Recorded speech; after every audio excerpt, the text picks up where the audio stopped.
Now let's turn our attention to the looming economic crisis in Pakistan. The economic crisis now clearly unfolding, and in the latest, the Pakistani currency has dipped to an all-time low. It lost 24 rupees of its value against the US dollar to trade around 255 against the US dollar last evening, and today it was trading around 250 rupees against the dollar.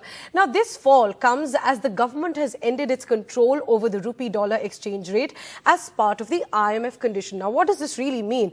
The currency wasn't dipping as sharply as we're seeing now earlier because the government was controlling the exchange rate against the US dollar. But now, when the government sought an IMF bailout to come out of this economic crisis, the IMF put up a condition that the currency needs to be traded freely in the exchange market and the government can't really control the exchange rate. So as soon as the government lifted their control over the exchange rate, the currency has dipped to an all-time low. Remember, the country is seeking a bailout from the International Monetary Fund as it is going through a critical economic condition.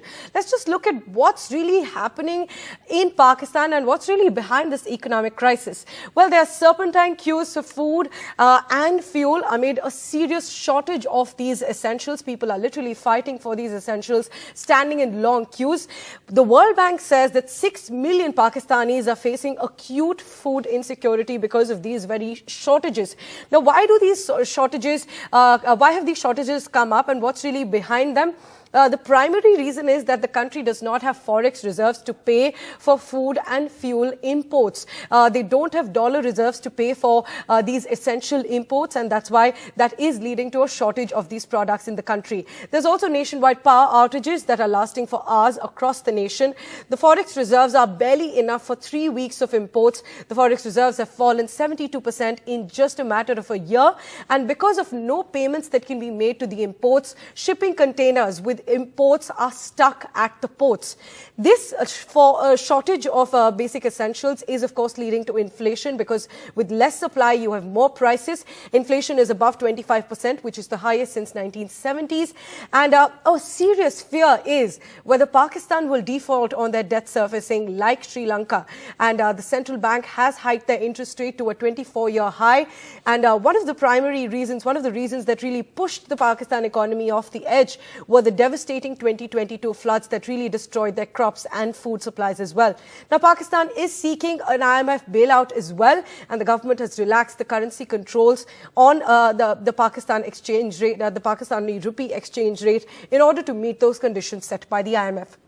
But now let's really understand the causes of what's really happening in Pakistan and what really is the solution and whether Pakistan is taking the Sri Lanka way. We have experts joining us on the broadcast. Shrikant Sharma, who's a former diplomat and former Secretary General of SAARC, and we also have Imtiaz Gul, who's a senior journalist in Pakistan. If I can start with you, Imtiaz Gul, first, if you could give us a sense of what the economic crisis currently looks like in Pakistan. Many are comparing it with what we saw in Sri Lanka, and the condition really went to the extent of overthrowing the government. Are you seeing a similar situation in Pakistan in terms of the economic crisis?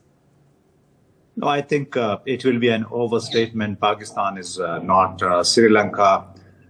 We faced a similar situation with foreign exchange reserves under $4 billion 9 years ago. Nobody talked about an imminent default at that time. And also, I think in one of the things, part of your intro was a little skewed. There is no acute shortage of essentials.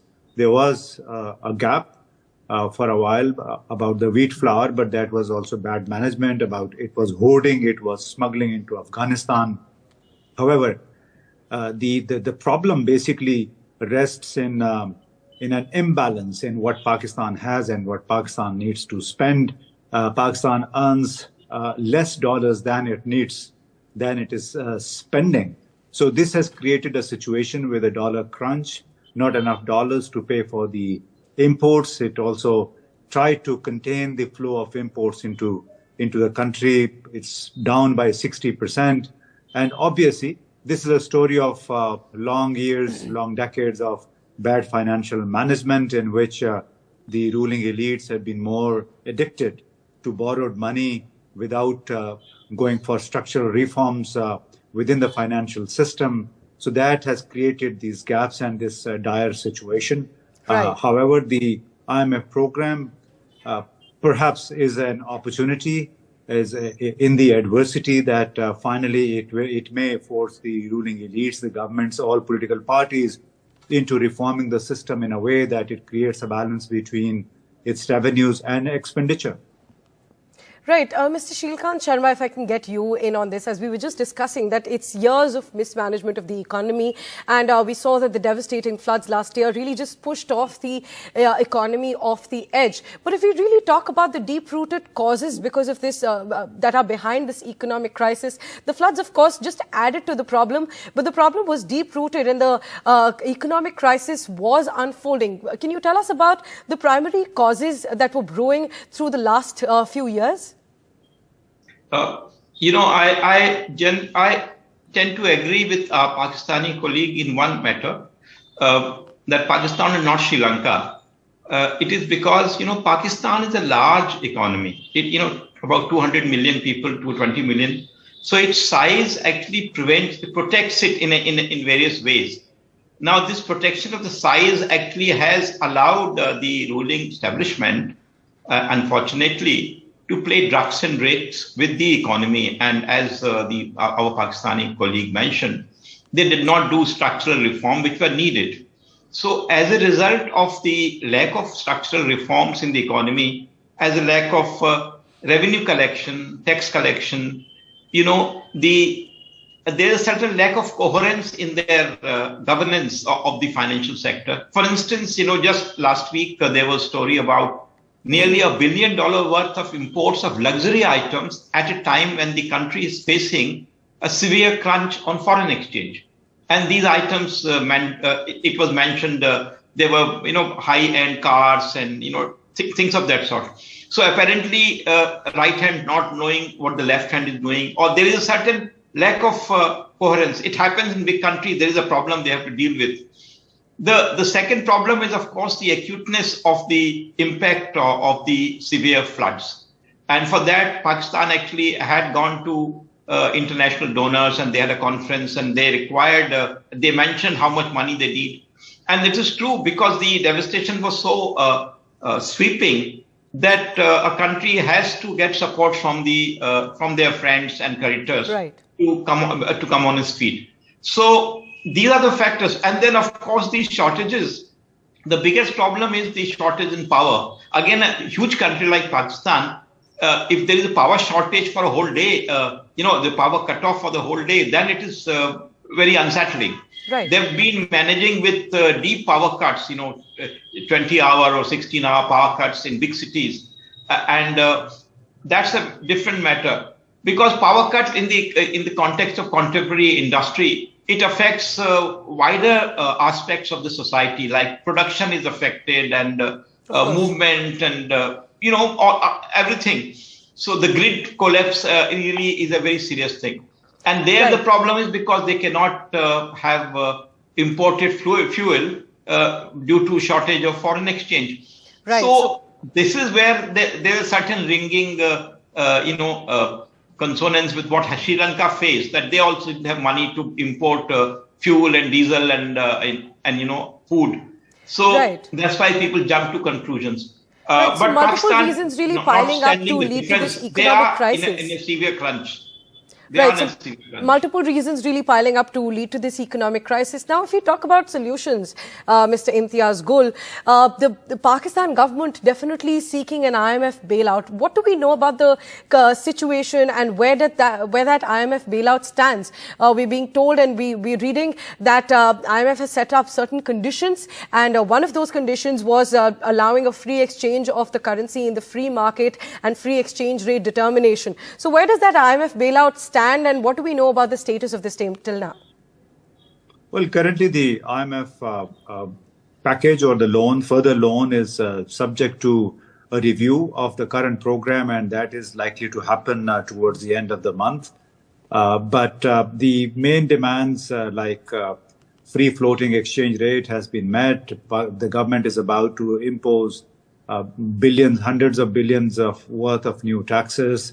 And I think what remains to be done by the government is restructuring the federal government, is cutting down government expenses. Right now we have a very elitist model of governance.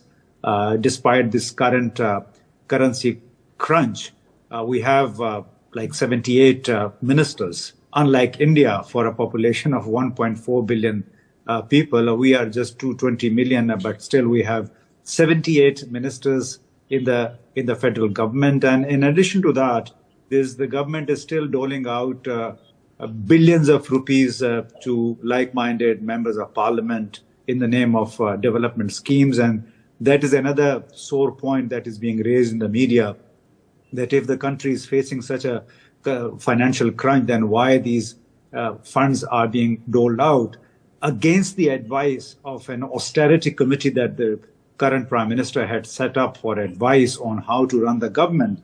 And it was about creating a balance between the revenue and the expenditure.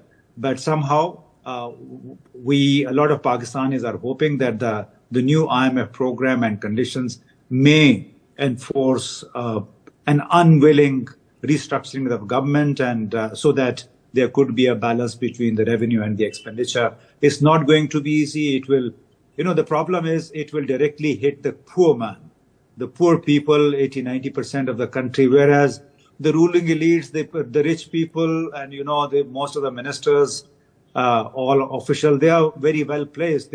So the inflation would hardly hit them, but it matters. It does matter for the downtrodden, for the poor, largely the majority of Pakistan.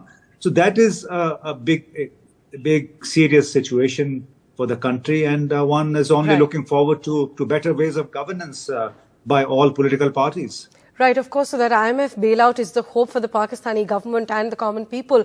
But Shrilkant Sharma, now coming to where do we go from here?